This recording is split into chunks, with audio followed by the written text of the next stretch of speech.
ఈరోజు మనం నరక చతుర్దశి గురించి తెలుసుకుందాం. దీపావళి పండుగలో రెండవ రోజు జరుపుకునే పండుగ నరక చతుర్దశి. ధర్మం చీకటిని జయించిన దినం. ఈరోజు శ్రీకృష్ణుడు నరకాసురుడు అనే దుష్టరాక్షసుడిని సంహరించిన రోజు. అందుకే దీనిని నరక చతుర్దశి అని అంటారు. ఈ పండుగ ఆశ్వయుజ మాసం కృష్ణపక్ష చతుర్దశి రోజున వస్తుంది. దీనిని చిన్న దీపావళి అని కూడా అంటారు. మరి పురాణ కథ ఆధారంగా నరకాసురుడు భూదేవి కుమారుడట. శక్తి పరాక్రమములు కలిగిన దుష్ట రాక్షసుడు.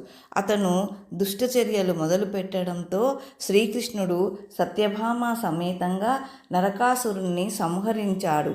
ఆ నరకాసురుణ్ణి సంహరించిన రోజు ఆశ్వయుజ మాసం కృష్ణపక్ష చతుర్దశి కాబట్టి ఈ తిథిని నరక చతుర్దశి అంటారు.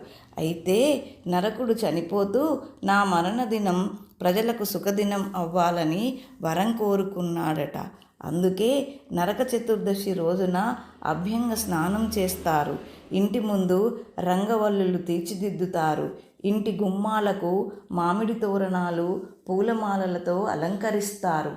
నూతన వస్త్రాలు ధరించి పాపములను తొలగించుకోవాలని దీపాలు వెలిగించి సంతోషంగా పండుగ జరుపుకుంటారు.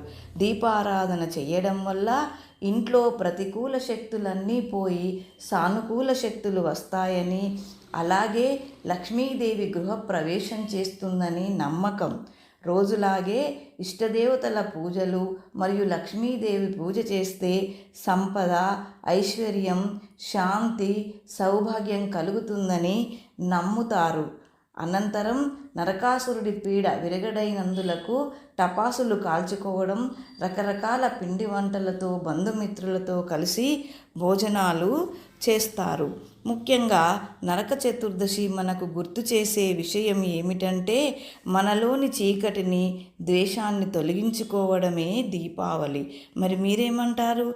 ఈ అంశం కనుక మీకు నచ్చేది ఉంటే తప్పకుండా సబ్స్క్రైబ్ చేయండి. మరియు అమూల్యమైన మీ అభిప్రాయాన్ని కామెంట్ చేయండి. ఒక లైక్ ఇచ్చి ప్రోత్సహించండి.